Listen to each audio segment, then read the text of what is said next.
Today, we are going to go over some of our time-taking elements in OEA and some uses for them. So this is just an intro. There are more that you'll find as you explore the editor, but let's jump into learning about countdown and timer. So let's start with countdown. We add that to our canvas by going to the elements dropdown and going to time. There we can find countdown. We drag it onto our canvas and pull it up to wherever we want it to show. I'm going to just make mine a bit bigger there. So we're going to go into the advanced properties panel. And here, let me just move myself so you can see. We go down to countdown date and change it to the date of our event or programming we're counting down to.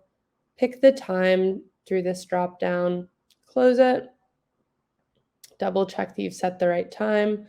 And then here we can set the display mode to be just the time, short labels, or long labels. These countdowns are really useful to have on the first page of your virtual event to let users know when they can expect programming to begin if you send out your URL before the day of. So I'm going to just leave that on the canvas while I pivot to showing you how to use a timer. So again, coming to time, at the bottom of this dropdown, we have timer. I drag that onto my canvas, and it shows up in this sort of gray color. You can change that and completely customize what you want the background to be, etc.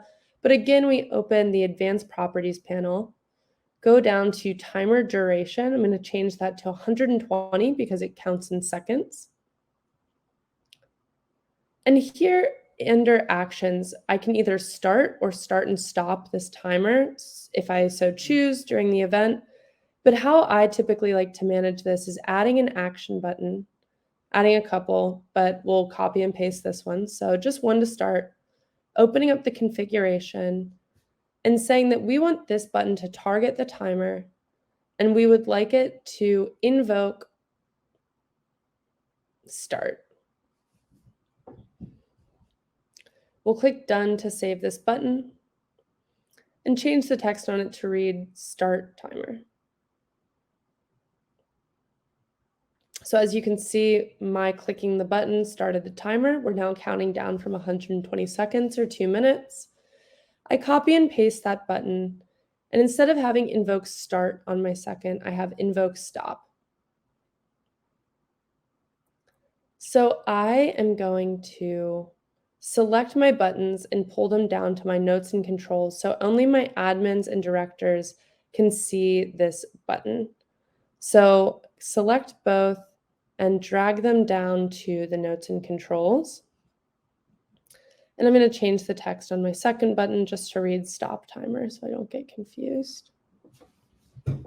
Now, when I toggle into director by holding Option on my keyboard, I can start and stop the timer like a toggle.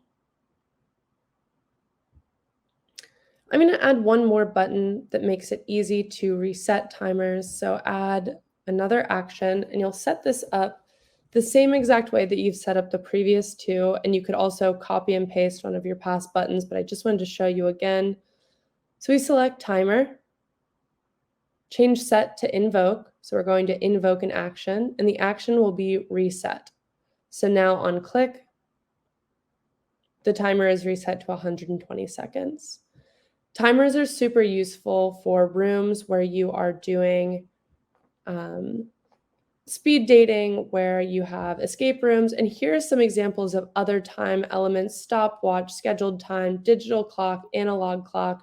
Those will all help to set the scene in your virtual workspace. If you would like to learn more about what those other timed elements do, go ahead and read about them in our docs or reach out in the Discord to ask us any questions you may have.